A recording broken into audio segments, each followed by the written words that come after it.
Good evening. I'm Lynn Stevens. I'm a longtime member here at the UUCE. We are honored and grateful for your presence here with us. Hello and welcome. We're blessed to have you among us. May you find peace, compassion, and solace here within our midst. Coincidentally, today is the anniversary of my father's death in 1991. Paul Stephen Dodenhoff wrote these words: health and sickness, light and darkness, peace and anger, life and death, wholeness and brokenness. We each bring all of these here to this sanctuary of unity in diversity. For this hour of this one day, and we pour them out, commingling the oil of our lives to become the flame of this chalice, the symbol of our shared living faith. Mary was always one of the first people you met when you came here. She was engaging and so easily made you feel at home. There are people in every organization who are touchstones. The ones you'll always find doing the necessary chores and making life and church easier and more enjoyable for all of us. Mary was one of the strongest women I have ever known. She truly was a force of nature. You can laugh, it's okay. She was never one to complain or have self-pity. She always focused on what she and we all could do, never whining or dwelling on what she couldn't do. She faced cancer at 40 years of age and resolved to beat it, which she did. 27 years later, cancer struck her again. But so very few of us here in her congregation even knew it. Mary wasn't one of those mushy types. I think she only ever hugged me one time, and that was when my mother died. When I think of Mary, I think of the kitchen here in the church. Immediately after first meeting her, she asked me to come and help her in the kitchen. We, along with lots of other UUs, spent countless hours preparing for dinners and potluck lunches and guests and all manner of events. She taught me so much and somehow even talked me into becoming the chair of the hospitality committee. And those who know me know that that was some feat. I can't cook to save my soul, and kitchens scared the bejesus out of me. But she took me under her wing and she patiently showed me the way. During my years of organizing our infamous annual UU yard sales, she was once again my touchstone, saving my butt time after time. Never once did I ever hear Mary disparage anyone. During all her times of sickness, never once did I see her be unkind or grumpy. Unless, of course, I deserved it and was wise enough to thank her for her frank honesty. It's a blessing for us to honor and pay tribute to Mary's life and to express our love and admiration for her. She wasn't particularly religious, so it's befitting that her life celebration should reflect who she was. A gentle, generous, and phenomenal lady, devoted to her family, friends, and living life to the fullest, no matter what it threw at her. And while she'd likely not be too happy that we're all focusing on her instead of the other way around, she's surely loving all your amazing company today, and of course, the monstrous potluck that's growing by the moment out there. Hospice workers tell us that as folks pass from living to becoming eternal, so very often they'll see and hear and feel loved ones who've gone before, bringing comfort, joy, and peace for the transition. Combined with the unseen presence of all those living who give and send love for the journey, together they form a beautiful, safe and sacred bridge from this life to the beauty that lies beyond.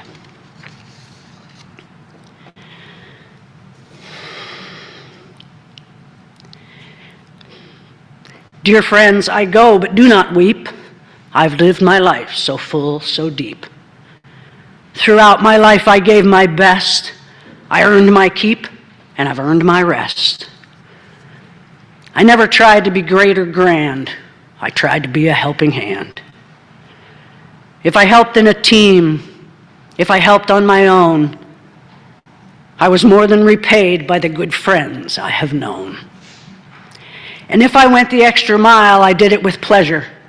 It was all worthwhile. If I brightened your path, then let it be a small contribution from my loved ones and me. But mostly I cherish the family I knew in a bond never ending, so precious, so true. Now sadly I leave you and travel alone through the mystic veil to the great unknown, with such beautiful memories that forever will be the way that I hope you'll remember me. Blessed be. There are a multitude of different opinions and beliefs about where our souls move on to when we leave this life on earth. They say that no one knows for sure except those who've already gone. But I know for sure that whatever heavenly home that Mary has gone to from here, that she's in a kitchen somewhere or at a community meeting working to make life better for all of humanity.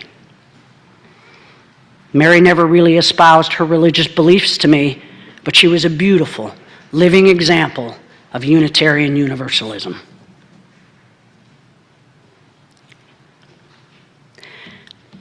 To say that her passing was heart-wrenching for us all is the understatement of the century. We have been blessed with knowing her and caring for and about her. May we honor her life and her memory by following her example. Please join me in a prayer if you wish. Our Father, who art in heaven, hallowed be thy name. Thy kingdom come, thy will be done, on earth as it is in heaven. Please forgive us our trespasses, as we forgive those who trespass against us. And lead us not into righteousness, but deliver us from evil. For thine is the kingdom, and the power, and the glory, forever and ever.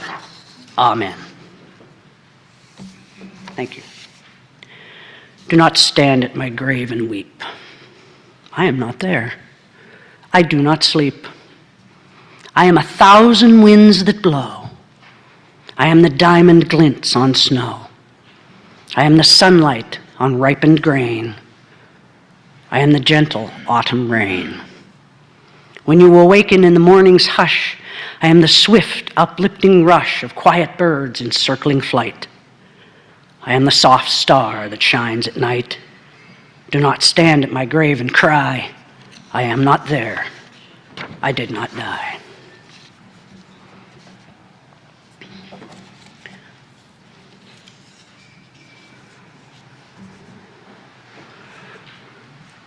Roberta asked us to do this reading. It's by Henry Van Dyke. I am standing upon the seashore. A ship at my side spreads her white sails and the morning breeze and starts for the blue ocean. She is an object of beauty and strength. I stand and watch her until at length she hangs like a speck of white cloud just where the sea and sky come to mingle with each other. Then someone at my side says, "There, she is gone." Gone where? Gone from my sight, that is all. She is just as large in mast and hull and spar as she was when she left my side to her destined port. Her diminished size is in me, not in her. And just at the moment when someone at my side says, "There, she is gone," there are other eyes watching her coming, and other voices ready to take up the glad shout, "Here she comes."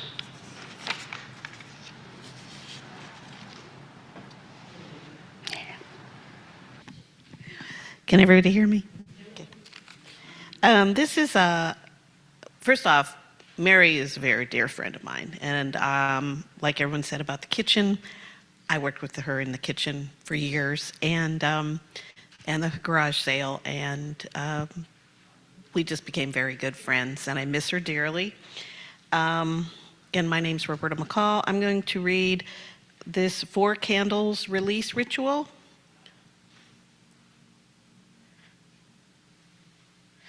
The first candle represents our grief.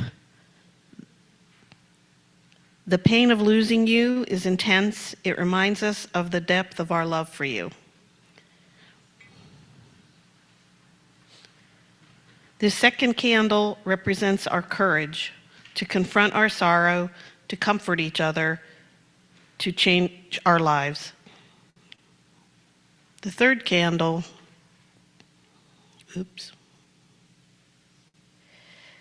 we light in your memory for the times we laughed, the times we cried, the times we were angry with each other, the silly things you did, the caring and joy you gave us.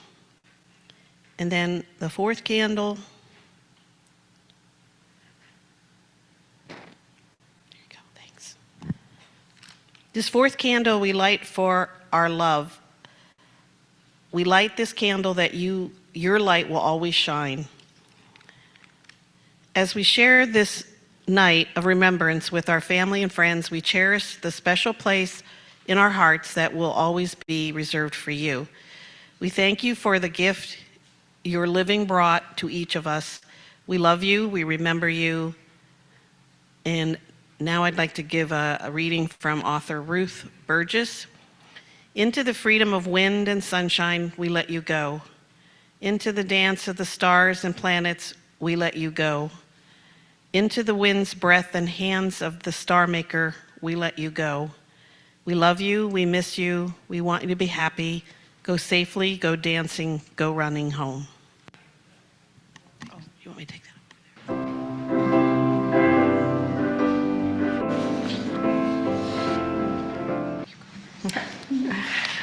Good evening. My name is Christina Church, and I serve this congregation as its minister. I'm sad that I did not know Mary during her lifetime, as I began to serve the congregation long after she was no longer a member of the church. But it's wonderful to be here tonight with all of you so that the stories of her life come to life for me, and I begin to understand how she was a fabric of the part of this place and this time and this congregation and this community. I'd like to read a piece called Psalm 23 for this moment. It was written by Kevin Tarza. It was inspired by the 23rd Psalm, and it was written for a memorial service of one of Kevin's loved ones. May I remember in this tender moment that love is my guide, always, shepherding me toward ways of openness and compassion. I have what I need, really, with love at my side, above me, below me, in front of me, behind me, and inside every cell of me. Love infused everywhere. Just when the weight of the world that I inhabit threatens to drop me in place and press my hope down into the ground beneath me, love invites me to rest for a gentle while and leads the center of my soul to the quiet, still, restoring waters nearby that somehow I had not noticed. And so, love quietly sets me once again on its tender and demanding path.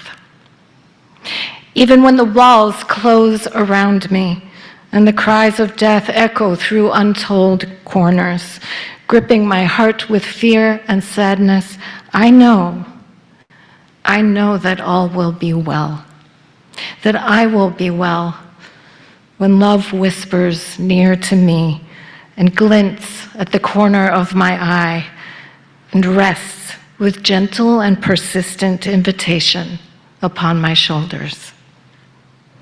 Yes, love blesses me, even as the sources and symbols of my pain look on.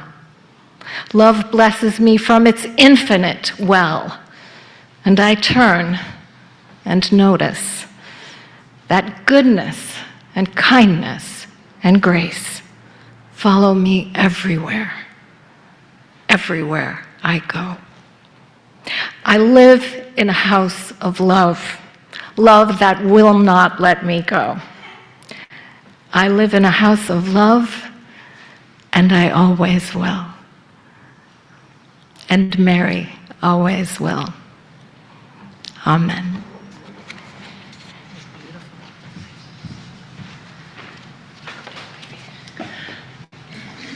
So now we have words from Shannon. She thought that she might ugly cry, so she sent me up to read them for her. But you'll know they're hers.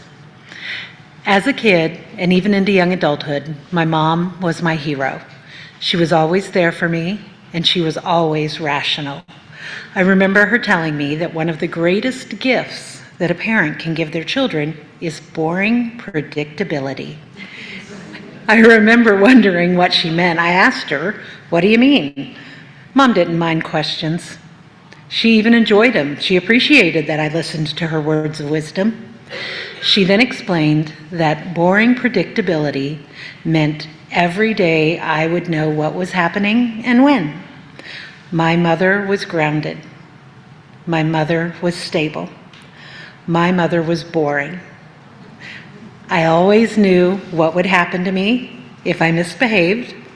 I would be grounded for 2 weeks from the TV, or a week off the telephone, or not allowed to see my friends. I knew what time she would be home from work every day, every single time. If my mom broke up with a man friend, there was never any tears or hysterics, no bitter, angry insults about him. Mom would just say, "Didn't work out between the two of them. No hard feelings." Her outlook on life that she taught to me allowed me to grow up strong and independent. I didn't experience the burden of mysterious behavior. I could always depend on my mom to say logical things. Her lessons became my internal voice, or rather, my conscience. The only thing her boring predictability didn't allow for was people out of control. People who got angry and yelled, people who made unhealthy choices, people who were criminals, or people who had low self-esteem and dated people who hurt them. I was very sheltered from people like that. As I grew up, I learned more about the world around me and more about myself, as well as my mom. We were at the same time so alike and yet so different. For a long time, I saw the difference between us and strove to be more like her. Only after Mom was diagnosed with metastatic breast cancer did I begin to challenge my long-held beliefs about my mother and myself. I loved my mother my whole life, and I still love my mom.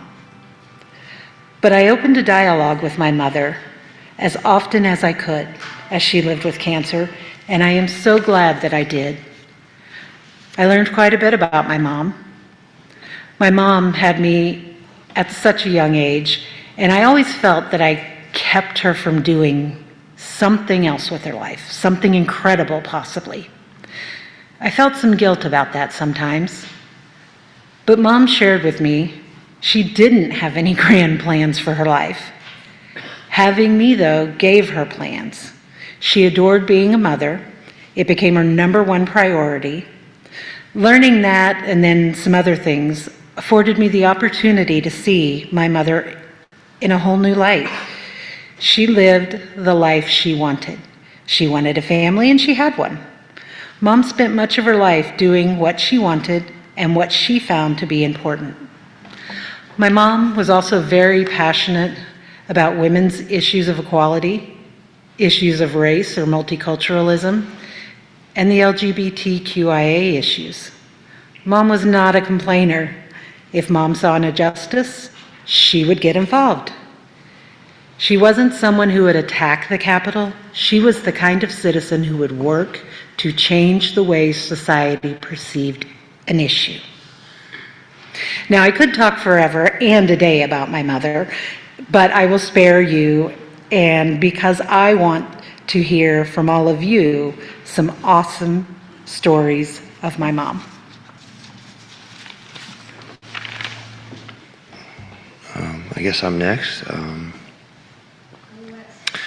I didn't always get along with my mom for most of my life, actually. And then around like 2015, I moved up here.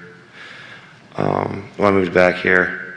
I moved to Pittsburgh for a summer, and I got to spend more time with my mom, and sometime during that period, things with my mom, like, I guess, improved a lot. So it was weird. We just started getting along like we never had before. It's kind of like, I don't know, we had a good relationship, and ever since then, it's been completely different than it was like the first part of my life, and I guess I'm just glad that I got to have like the last few years of my life having a good relationship with her before she died, because if things had stayed the same, I wouldn't have been very wouldn't have been happy about that. So that's really all I've got. Thanks, sir.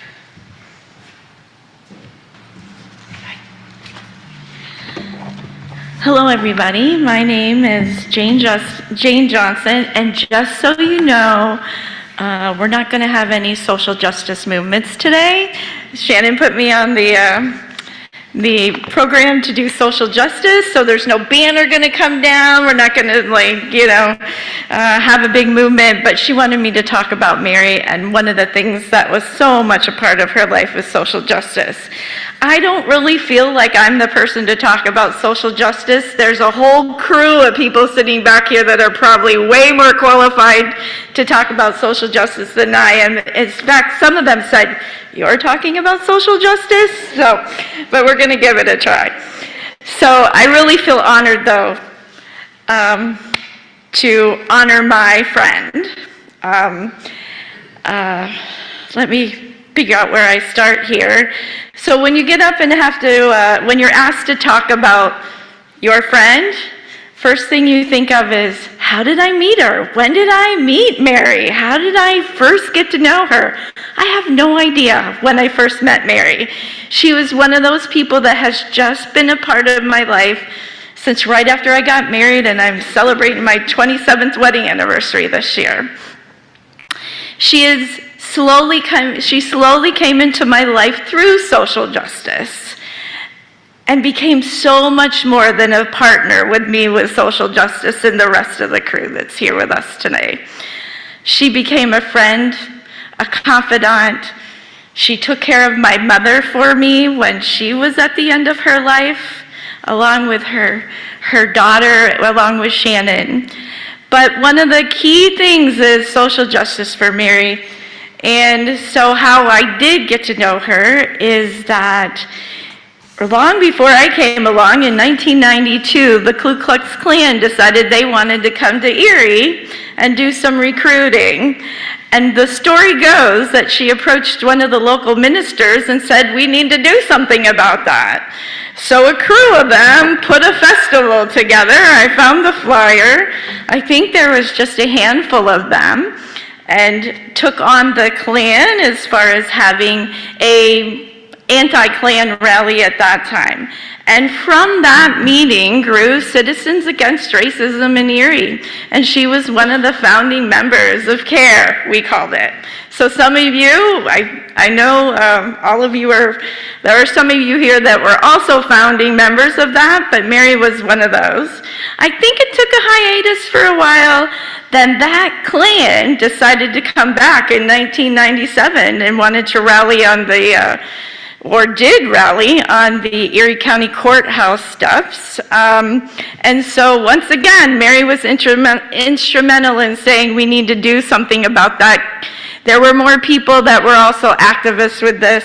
And so she was instrumental in putting together what was called, I believe, a Unity in Our Community anti-Klan rally, and was key. She was one of those people. So I went to look for pictures. I find like 2 pictures of Mary, but we have all these events that I know she was at, but only 2 pictures of her because she was the worker bee, probably holding the camera, probably doing something else and not in time to be there. But the events wouldn't have come together if it hadn't been for Mary. Mary also, then from that, after that CARE event, we all decided, that social justice event with the Unity Rally, we decided we needed to keep doing something about that. And we recreated a race dialogue meeting where we met, I think it was every Monday night in this church, thanks to Mary. She got this church together for us, and we met every Monday night and discussed social justice issues, how to move the dial with racism. And we had some pretty heated conversations in that.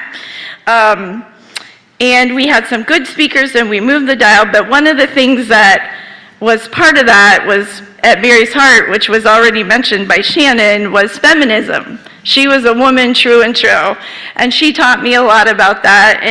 And occasionally that knocked head with some other people, but she stood true to what she believed was there. And I know for a lot of reasons that was to be an example for her children. And Mary wasn't somebody you could get close to. She was a very independent person. She kept her stuff to herself, but when it came to social justice issues, you could get very close to Mary. So I will be forever grateful for her compassion with my mother. She helped another woman transition on into her next journey. And so I could just go on and say more and more about it. Our friend Jan and I spent a lot of time with her at the end, and Jan says very eloquently, she always thought of other people.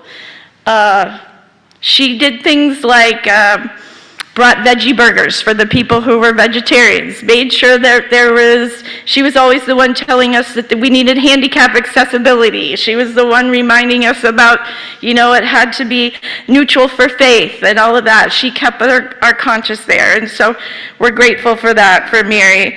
But I would be remiss if I didn't leave us with a bit of feminism to take us on out of here. So I have a little story I want to read.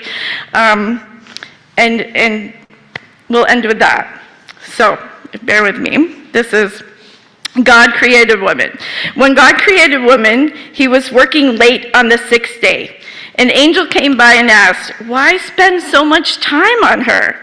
The Lord answered, "Have you seen all the specifications I got to meet to shape her? She must function in all kinds of situations." That's Mary. She must be able to embrace several kids at the same time, have a hug that can heal anything from bruised knees to broken hearts. She must do all of this with only 2 hands. She cures herself when she's sick and can work 18 hours a day. The angel was impressed. Just 2 hands? Impossible. And this is a standard model? The angel came closer and touched the woman. "But you have made her so soft, Lord. She is so soft," said the Lord. But I have made her strong. You can't imagine what she can endure and overcome." "She can think?" the angel asked. The Lord answered, "Not only can she think, she can reason and negotiate. The angel touched her cheek. Lord, it seems as though this creation is leaking. She's not leaking. It's a tear. The Lord corrected the angel.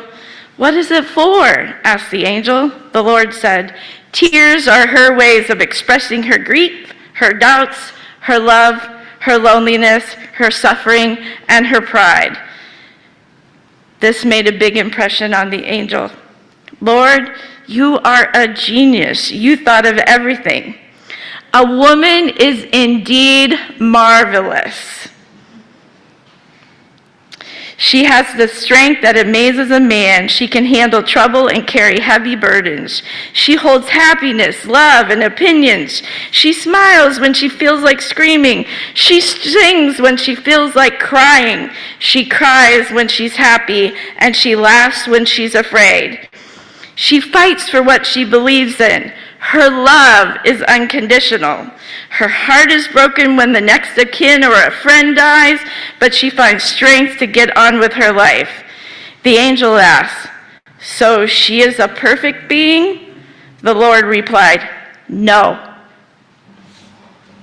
She has just one drawback.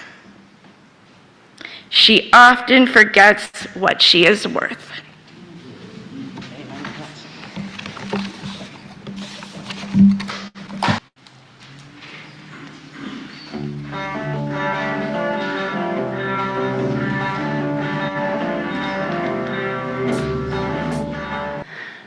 We'd like to open up an invitation for anybody that wants to share a memory about Mary or something special about her.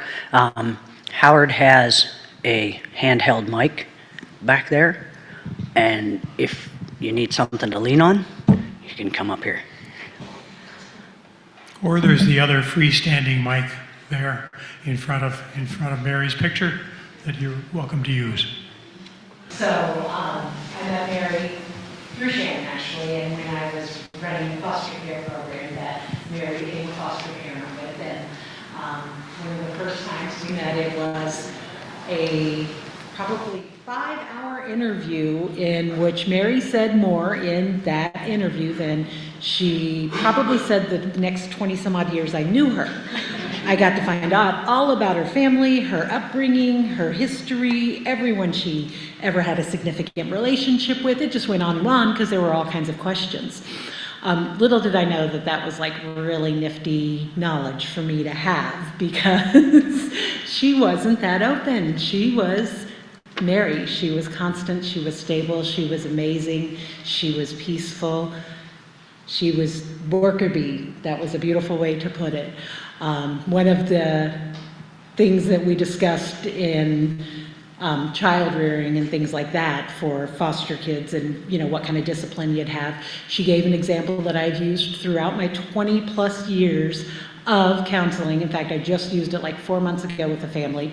She said a kid walked in one day and was like, why is there a bag of garbage on my bed? And Mary said, well, it was your job to take it out, and you didn't take it out. I thought you wanted to keep it. Best, the absolute classic, best ever natural consequence ever. It was funny one time, actually it was out on that pew out there when we were here doing something with the church, and she was sitting there, and I walked up and I sat down next to her. I'm like, hey, you okay? And she's like, oh yeah, I'm having a really good time. She's like, it's just my face. She goes, in high school, everyone thought I was a narc because of the way my face looked. And it's funny because one of my favorite musicians has an album called Groovin' on the Inside, and he explained that someone had come up to him one time and said something about, oh, you don't look like you're having fun, and he's like, I'm grooving on the inside. And as soon as I heard that, I thought of Mary, because that's just Mary. She always had fun. She went places, she did things, she did the little dinners, she had an amazing time, and she would always try new things. And she would always have fun, and she was always there, and she loved her kids more than anything else. So, she's awesome. Hello, my name is Wendy, and I'm one of Mary's many nieces. And Mary was in my life from as far back as I can remember. She was a mentor to me, a friend, someone I could always reach out to. There were troubled times when I was growing up, and Mary was always there for me, my sisters, my siblings, as were my other aunt and uncles. And she, like I said, she was my aunt, but she was also my friend. And she was only like 8 years older than me. And in a way, we kind of grew up together. She made me feel like I had a purpose, because when Shannon was born, I was about 9 or 10, and I was always being invited to come visit them and stay with them and babysit Shannon, which was such a thrill.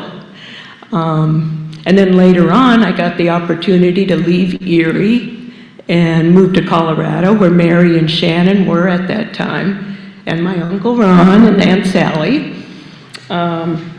And they all welcomed me into their life, and especially Mary initially. I went to stay with her because I got a job in Denver at that time. I got to meet baby Wesley, and it was just a thrill being with him also.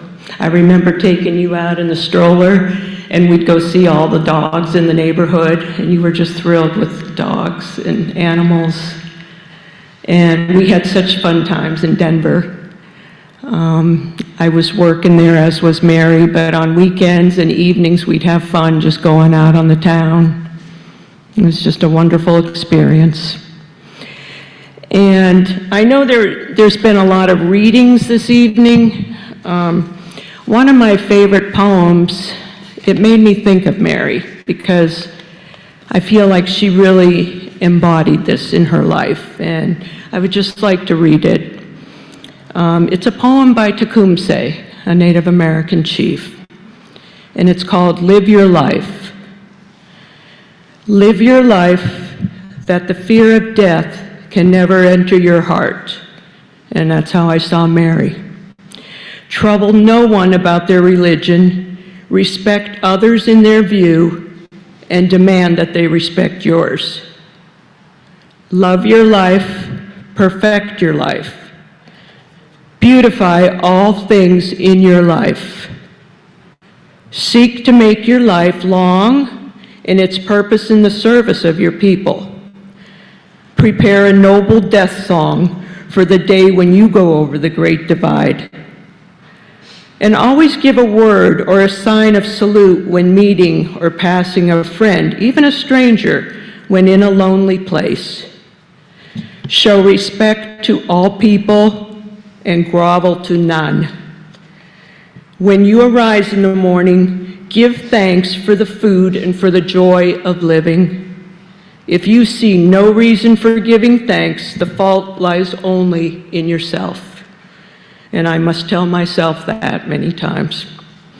Abuse no one and abuse no thing, for abuse turns the wise ones to fools and robs the spirit of its vision. When it comes your time to die, be not like those whose hearts are filled with the fear of death, so that when their time comes, they weep and pray for a little more time to live their life over, again in a different way. Sing your death song and die like a hero going home.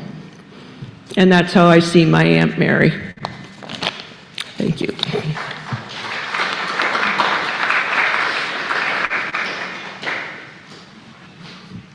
My name is Kelly Armour, and it is an honor to be your tech person for this beautiful service. And we have a handful of people on Zoom, and Andrea Zuck said that she isn't quite ready to speak, but she did want these words to be read. She said, "My grandma meant the world to me.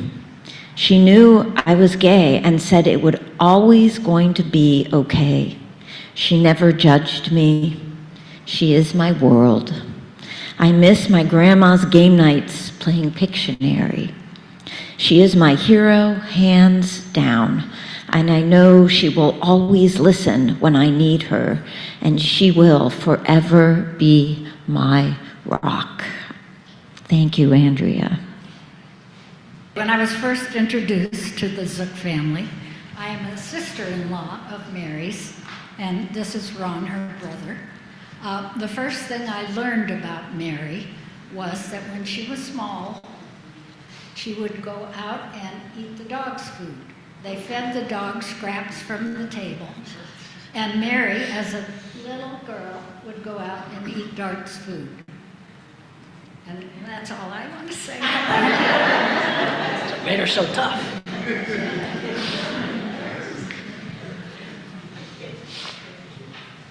Do I need a mic? Yes. I think I need a mic. Okay, I need a mic. My name is Cathay, and that's a beautiful picture of Mary. Absolutely beautiful. I remember her with that dark hair that had a reddish tint to it. And she was out on 38th and Peach Street with a sign that said, with her black turtleneck on, like this, Black Lives Matter. She'd be out there in the cold. In the cold. And she'd be out there cheering for those, speaking for those that needed to be spoke for. And that's what I remember about Mary. And that's the reason I'm sorry she's gone. Thank you.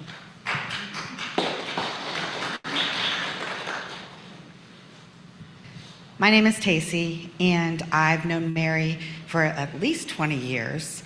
And part of the reason that I'm really specific about the time frame is that 18 years ago, I had this one, 18 and a half. But at the 6-month mark, I went into the hospital for 10 days. And I was a foster child, and I'm in psychology. And so I was scared to death to be away from my baby. And Mary and a handful of other people came and held her and took care of her. I was so scared of that. She was going to be traumatized because my love wasn't there. And she was lifted up and held and taken care of for that entire time. And I came back to a happy, healthy baby who understood that the world would support her and that she didn't just need her mom. And Mary is one of those people who was just the salt of the earth. I will just take care of it. I don't need the fanfare. I'm just going to take care of it and do it. Brought food, held her, took care of her, along with a few of you who were here also.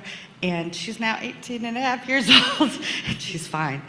And Mary made a lot of changes in the world. She spoke to people in a lot of ways that were not with words, but with action.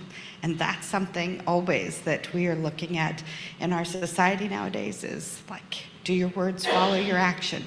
Do your actions follow your words? And she really did. She knew how to do that. It was a pleasure to know her, and I'm proud of her.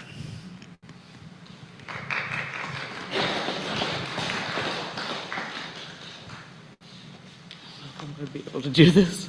Hi, my name is Renee.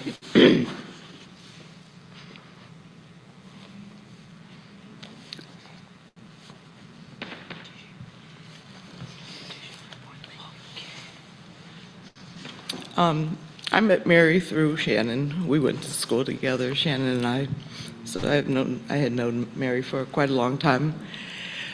I'll always remember Mary as being just a kind woman. One time in my life, I was going through something that was difficult in my life, and she had reached out to me and offered for me to come and live in her home when I didn't have anywhere to go. And that was just something that was very heart-touching to me, and I'll never forget that. And something else about her that I'll always remember is that she was, whenever I was around her, I just wanted to be around her. She was just somebody that drew me to her. I wanted to know, like, about her, like, what was she thinking, and what was she up to, and like what it was going through her mind. And I don't know, she was just somebody that drew you to her. I think anyway. She was just a kind, very, very kind, wonderful person, and I will always, always remember that about her. Thank you.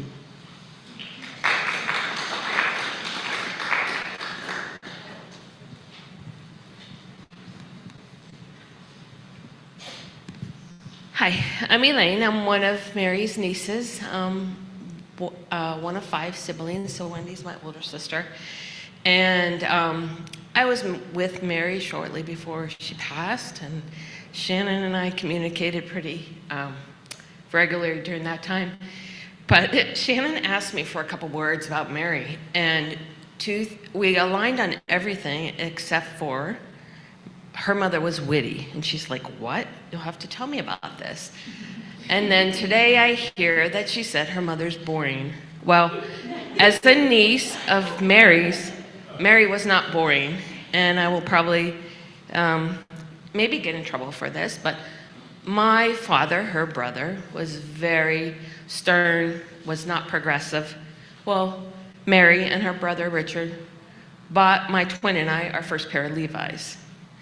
She also took us to get our ears pierced, which Jack, my father, would not allow. So we hid it, of course, with our long straggly hair, but my aunt and uncle took us to get our ears pierced. So for us, Shannon, your mama wasn't boring. I too would babysit for you, and the next morning, once everybody woke up, we're dancing to BTO. So, and flash forward a couple years, I'm having a drink, underage drink, with my aunt in a bar. So she was not boring. She was the best aunt ever.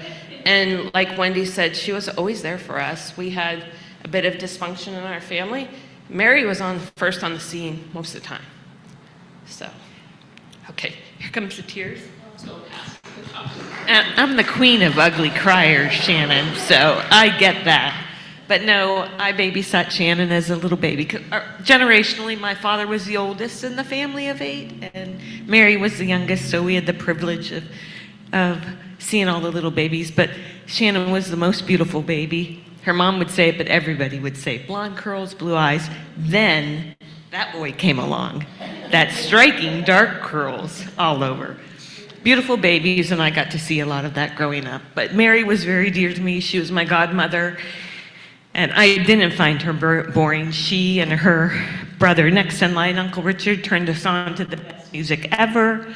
Crosby, Stills, and Nash, all the good music. So I was the only one young girl in my age that knew every word to 50 Ways to Leave Your Lover, because she would play it over and over at high volume. So, but she was dear. She wasn't as reserved as I think she was in her more mature life. For us, she was just a joy and jovial, and she was a great aunt.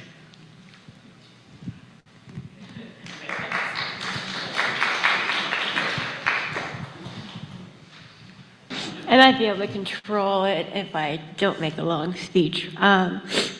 One thing, the last song that we're going to do is one of Mom's favorites, at least from when I was a kid, which was by Bob Seger, Old Time Rock and Roll. And she made sure that she taught me and my friends the best way to listen to music, which of course was to raise the bass, lay on the floor of whatever room you're in, and play the music. And there was just something about laying on the floor, like in the dark preferably, and playing the music loudly, feeling it, not just hearing it, but feeling it. So I don't think any of you need to lay on the floor tonight, but just know that as the song plays, that's how Mom taught me to do it. Yeah, Bob Seger. And she loved a lot of music. There was hardly anything she didn't like. So, anyways.